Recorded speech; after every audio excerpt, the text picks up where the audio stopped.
V9 న్యూస్కి స్వాగతం. ఇప్పుడు హెడ్లైన్స్. విశాఖ ప్రెస్ క్లబ్లో ఈరోజు మాజీ కేంద్ర మంత్రి చింతామోహన్ ప్రెస్ మీట్లో ఆంధ్రాకి 4 సీఎంలు మారారు, పోలవరంకి ఖర్చు ఎంతైందో లెక్క చెప్పాలి అంటున్న మాజీ కేంద్ర మంత్రి చింతామోహన్.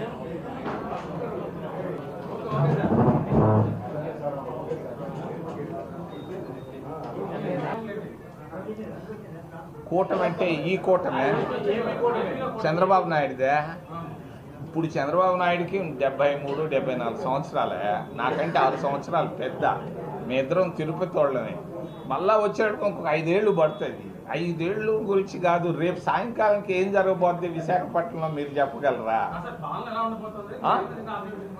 చంద్రబాబు తెలివైనోడా, వీరున్నంత వరకు పాలు పిండుతాడు కేంద్రం నుంచి. నేను చెప్పాను కదా, ఆయన అడిగింది ఒక్క ఛాన్స్, ఆయనది అయిపోయింది అన్నాను కదా. రెండో ఛాన్స్ అడిగి ఉంటే అప్పుడు ఆలోచించి ఉండాలి. ఛాన్స్ ఒకటి ఇచ్చేసాం, అందరం అయిపోయింది ఆయనది.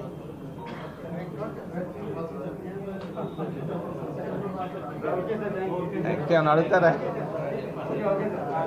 Thank you. అయిపోద్ది, సింక్ అయిపోద్దని అంటున్నాడు. నేను కాక మొన్న ఎక్కడో.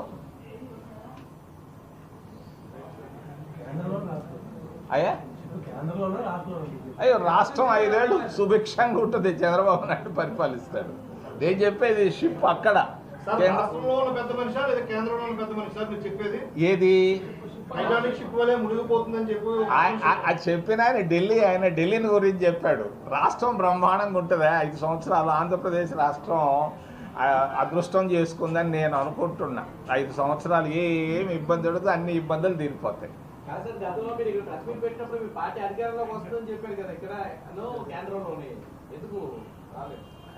కొన్ని నేను బిఏ పరీక్ష రాసా, తప్పకుండా పాస్ అవుతాను అనుకుని రాస్తాను పరీక్ష.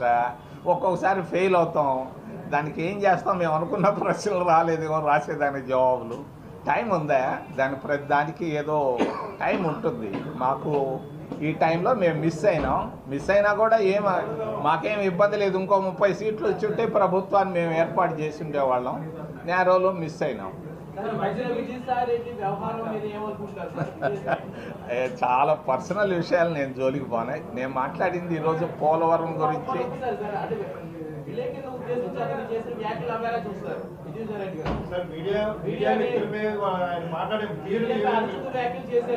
అయ్యా, నేను నిన్ననే మా ఇంట్లో చెప్తుండాను, మన కొడుక్కి భార్యకి రాజకీయాల్లో చాలా జాగ్రత్తగా ఉండాలి, కన్ను ఎత్తి కూడా చూడకూడదు. ఎంత జాగ్రత్తగా ఉంటే అంత మంచిది. అజాగ్రత్త ఏ ఒక్క క్షణం ఉన్నా భ్రష్టు పడతామని చెప్పాను. రాజకీయాల్లో చాలా జాగ్రత్తగా ఉండాలి. జాగ్రత్తగా ఉంటే పరువు ప్రతిష్ఠ ఉంటుంది, అజాగ్రత్తగా ఉంటే అది పోంగొట్టుకుంటాం. పార్లమెంట్ సభ్యునిగా గతంలో మీరు పనిచేస్తున్నారు కాబట్టి ఒక రాజ్యసభ ఎంపీగా ఆయన మాట్లాడిన తీరు హర్షించదగ్గ విషయం అంటారా? నేను తెలుసో తెలియక ఆయన తలుపు సదలో 7 పెట్టాడు.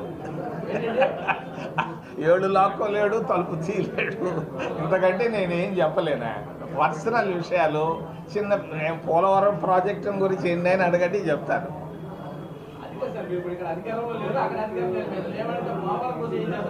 పోలవరం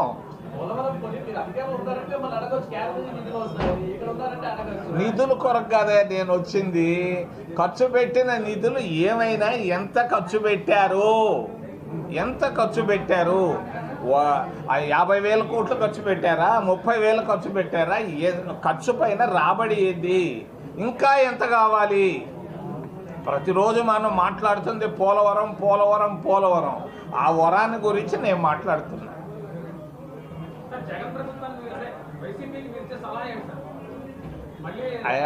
అయ్యా, ఇప్పుడు ఆయన అడిగింది ఒకే ఒక్క ఛాన్సు. జనాలు ఇచ్చేశారు. ఆయన 2 అడగల, ఒక్కటే అడిగారు, ఇచ్చేశారు. ఆయన గురించి నేను మాట్లాడదలుచుకోవాలి. ఇంకా అయ్యా ఇది ఎవరు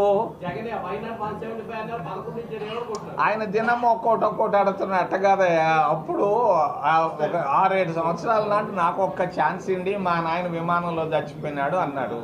సింపతితో ఓట్లు పడ్డాయి, అంతే అయిపోయింది ఆయనది. ఇంకా అది క్లోజ్ చాప్టర్. నెక్స్ట్ చాప్టర్లోకి వెళ్దాం.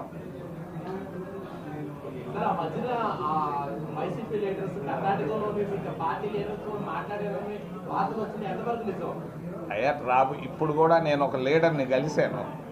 లీడర్ భార్య, ఆయన భార్య ఎమ్మెల్యే, ఆయన ఎంపీ. మేము వస్తాం మీ పార్టీలోకని అన్నారు. నేను ఎందుకు చెప్తున్నానంటే మాకు అందరూ పడలేదు. ఒక ఆయన ఎవరో చెప్పుకొచ్చారు, హైదరాబాద్లో ఉంటూ మొన్న ఎక్కడో ఏదో ఒక దాంట్లో ఇచ్చాడు, అందరూ వైసీపీలో నుంచి రాబోతున్నారని. మాకు అందరూ వద్దు, నిజాయితీ పనులు జిల్లాకి 2 చాలు. అందరినీ మేము మొయ్యలేం. జిల్లాకి 2 ఒకరిద్దరు ఉంటారా, లేకుండా బారు.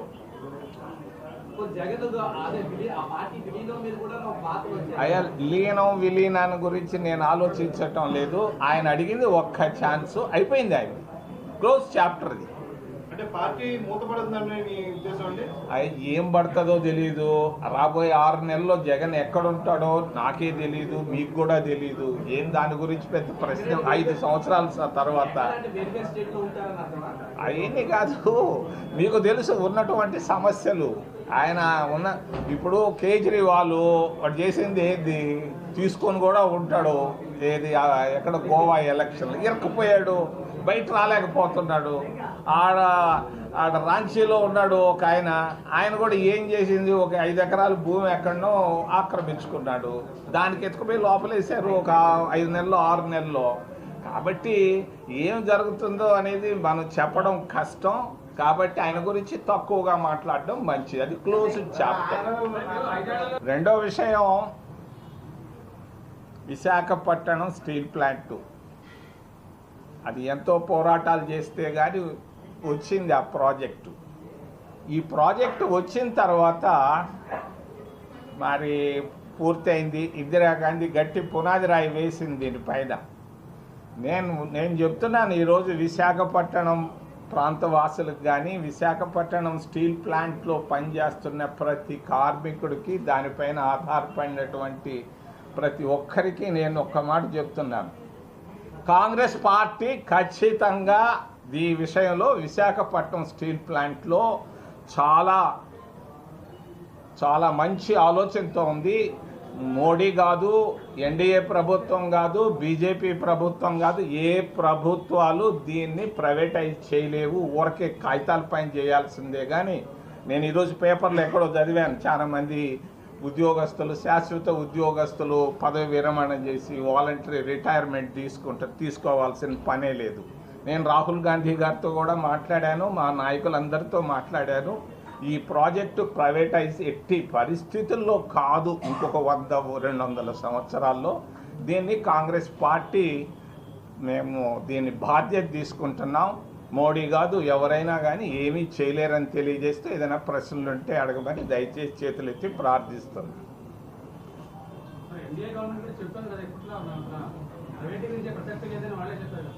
వాళ్ళు చెప్తున్నారే కానీ కాగితాల్లో క్యాబినెట్లో అప్రూవ్ చేస్తున్నారే. తిరుపతి ఎయిర్పోర్ట్ను కూడా ప్రైవేటైజ్ చేసేదానికి అప్రూవ్ చేస్తున్నారు. వాళ్ళు విత్డ్రా చేయమని, వాళ్ళు విత్డ్రా చేస్తే సంతోషపడతాం. విత్డ్రా చేయకపోతే ఎవడూ చేయలేడు. ఒక మాట, ఇందిరాగాంధీ వేసిన పునాదిరాయి, ఆ రోజు బ్రహ్మానందరెడ్డి ముఖ్యమంత్రిగా వేయించిన పునాదిరాయి, గట్టి పునాదిరాయి, ఎవడు ఏమీ చేయలేడు.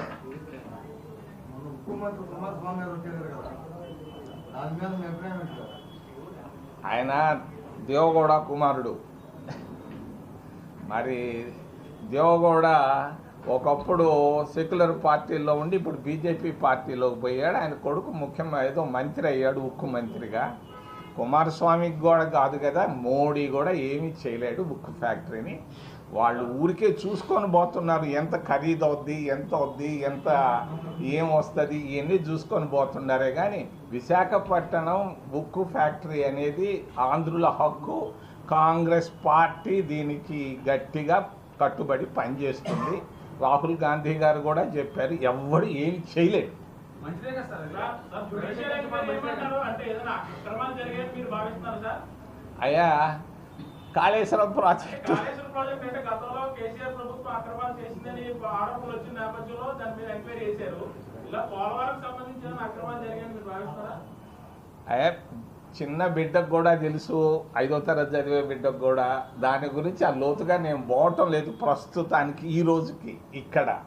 మరి దీనిపైన జ్యుడిషియల్ ఎంక్వైరీ చేస్తే అన్నీ బయటకు వస్తాయి. ఒక మంచి గట్టి అసలు ఈ ప్రాజెక్టు పైన ఎంత డబ్బు ఖర్చు పెట్టారు, ఈ ప్రాజెక్టు ఏ స్టేజ్లో ఉంది, ఈ ప్రాజెక్టు సక్సెస్ అవుతుందా, కంప్లీట్ అవుతుందా, రిహాబిలిటేషన్ పైన ఎన్ని వేల కోట్ల రూపాయలు ఖర్చు పెట్టారు, ఎంతమంది గిరిజనులకు లాభం జరిగింది, ఎన్ని ప్రాంతాలు ఈ ముప్పులోకి వస్తున్నాయి. ఇది బాగా చాలా అధ్యయనం అవసరం.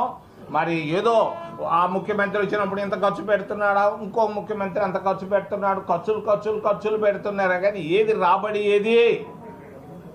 ఏంది అసలు శాశ్వత పరిష్కారం ఏంది, ఎన్ని వేల కోట్లతో ఇది పూర్తి అవుతుంది, ఇప్పటిదాకా ఎన్ని వేల కోట్లు ఖర్చు పెట్టారు.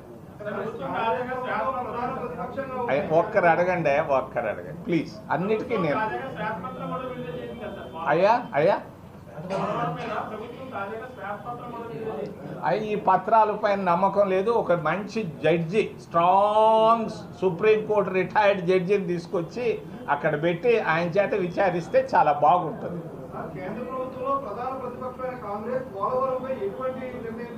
అయ్యా మేము ఆ ప్రాజెక్ట్ కంప్లీట్ చేయాలని ఉన్నాము. ఒత్తిడి ఏంది, గట్టిగా గొంతు కూడా పట్టుకుందని మేము రెడీగా ఉన్నాం ఆ ప్రాజెక్టు పూర్తి చేయాలని.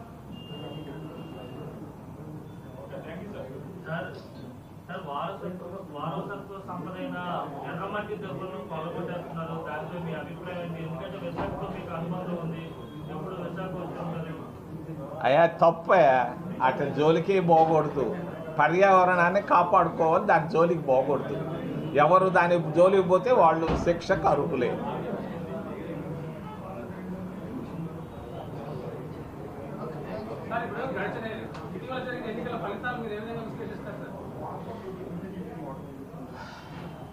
అయ్యా అదేదో సామెత చెప్తారు, ఏదో గుడ్డి తప్పి బయటపడ్డాడని.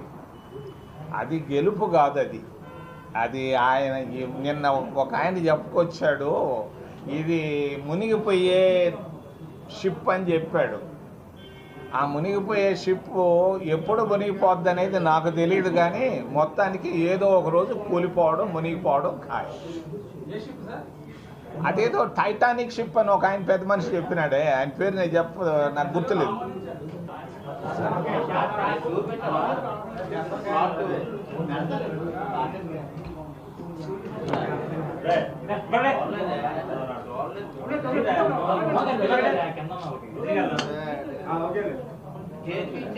అందరికీ నమస్కారం. ఈరోజు నేను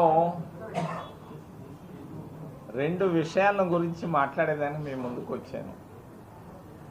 ఒకటి పోలవరం ప్రాజెక్టు.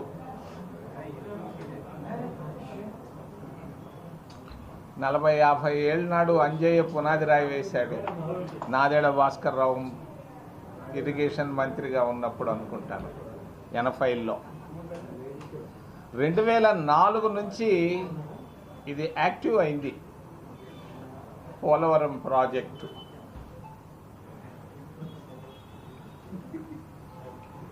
రాజశేఖర్ రెడ్డి 6 సంవత్సరాలు ముఖ్యమంత్రిగా ఉన్నాడు ఆంధ్రప్రదేశ్ రాష్ట్రానికి. రాజశేఖర్ రెడ్డి ముఖ్యమంత్రిగా పోలవరం ప్రాజెక్టు పైన, అది ఎడమ కాలువ కానీ కుడి కాలువ కానీ ప్రాజెక్టు కానీ రిహాబిలిటేషన్ కానీ ఏదైనా కానీ ఎన్ని వేల కోట్లు ఖర్చు పెట్టాడు. పోలవరం ప్రాజెక్టు పైన రాజశేఖర్ రెడ్డి ముఖ్యమంత్రిగా ఉన్నప్పుడు ఎన్ని వేల కోట్ల రూపాయలు పోలవరం పైన ఖర్చు పెట్టాడు. రెండవది, రోసయ్య నేను అనుకోవటం లేదు ఖర్చు పెట్టాడని. కిరణ్ కుమార్ రెడ్డి 3.5 సంవత్సరాలు ముఖ్యమంత్రిగా ఉన్నప్పుడు పోలవరం ప్రాజెక్టు పైన ఆయన ఎంత ఖర్చు పెట్టాడు, కాంట్రాక్ట్లు ఎవరెవరికి ఇచ్చాడు. మరి మూడవది, చంద్రబాబు నాయుడు 2014 నుంచి 19 దాకా హైడ్రో ప్రాజెక్టు ఆ ప్రాజెక్టులు అని చెప్పి కొంత ఖర్చు పెట్టాడు. మరి చంద్రబాబు నాయుడు ముఖ్యమంత్రిగా ఆయన ఎంత ఖర్చు పెట్టాడు పోలవరం ప్రాజెక్టు పైన, అది రిహాబిలిటేషన్ కానీ హైడ్రో ప్రాజెక్టు కానీ మరి ప్రాజెక్టు కానీ. చివరిది జగన్మోహన్ రెడ్డి 2019 నుంచి 24 దాకా 5 సంవత్సరాలు ముఖ్యమంత్రిగా ఉన్నాడు. జగన్మోహన్ రెడ్డి ముఖ్యమంత్రిగా పోలవరం ప్రాజెక్టు పైన రీహాబిలిటేషన్ పైన ఎంత ఖర్చు పెట్టాడు. దీని ఇప్పుడు మొన్న కాళేశ్వరం అనే ఒక ప్రాజెక్టు తెలంగాణలో మొదలైంది. ఆ ప్రాజెక్టు పైన జ్యుడిషియల్ ఎంక్వైరీ వేశారు. పినాకిని చంద్ర ఘోష్ అని ఒక రిటైర్డ్ చీఫ్ జస్టిస్ని తీసుకొచ్చి ఆయన తిరుగుతూ ఉన్నాడు ప్రాజెక్టు పైన. ఆయన దాదాపుగా ఇప్పటికీ నాకు తెలిసి ఒక 8-9 విజిట్లు చేసి రిపోర్టు రెడీ చేస్తున్నాడు. మరి పోలవరం ప్రాజెక్టు పైన చంద్రబాబు నాయుడు ముఖ్యమంత్రి గారిని నేను అభ్యర్థిస్తున్నా. పోలవరం ప్రాజెక్టు పైన 2004 కానీ అంతకు ముందు కానీ ఆ రోజు నుంచి ఈ రోజు దాకా ఎన్ని వేల కోట్ల రూపాయలు ఖర్చు పెట్టారు, దానిపైన జ్యుడిషియల్ ఎంక్వైరీ చేయమని నేను రాష్ట్ర ప్రభుత్వాన్ని, రాష్ట్ర మంత్రివర్గాన్ని, చంద్రబాబు నాయుడు ముఖ్యమంత్రి గారిని నేను డిమాండ్ చేస్తున్నా. అసలు ఏ స్టేజ్లో ఉంది ఈ ప్రాజెక్టు? ఇది ఒక బ్యారేజ్ కట్టి ఉంటే అయిపోయి ఉండేది ఈ పాటికే, ఎప్పుడో కంప్లీట్ అయినది. నాకు తెలిసి దాదాపు 30 నుంచి 40 వేల కోట్ల రూపాయలు ఖర్చు పెట్టారు. ఈ 30-40 వేల కోట్ల రూపాయల పైన ఎవరిది బాధ్యత? ఇంకొక 30-40 వేల కోట్ల రూపాయలు లేనిదే కానీ ఇది ప్రాజెక్టు పూర్తి అయ్యేటట్లేదు. పూర్తి అవుతుందా లేదనేది అది భగవంతుడే నిర్ణయిస్తాడు. మరి ఈ పరిస్థితుల్లో ఎంత ఇప్పటిదాకా ఈ 4 ముఖ్యమంత్రులు, రాజశేఖర్ రెడ్డి, కిరణ్ కుమార్ రెడ్డి, చంద్రబాబు నాయుడు, మరి జగన్మోహన్ రెడ్డి, ఈ 4 ముఖ్యమంత్రులు వాళ్ళ సమయాల్లో ఎంత ఖర్చు పెట్టారు, ప్రాజెక్టు పరిస్థితి ఏంది? నేను మిగిలిన జోలికి పోవటం లేదు, ఖర్చుల వరకే మాట్లాడుతున్నాను. ప్రాజెక్టు వివరాలు డీటెయిల్స్లోకి లోతుగా అధ్యయనం చేయాల్సిన అవసరం ఉంది. వాడెవడో అమెరికా వాడు, లండన్ వాడు వచ్చి ఏమీ చేయలేడు. చేయాల్సిందల్లా ఒక జ్యుడిషియల్ ఎంక్వైరీ, కాళేశ్వరం ప్రాజెక్టు పైన వేసినట్టుగా ఈ ప్రాజెక్టు పైన ఒక జ్యుడిషియల్ ఎంక్వైరీ వేయమని నేను చంద్రబాబు నాయుడు ముఖ్యమంత్రి గారిని నేను అభ్యర్థిస్తున్నా.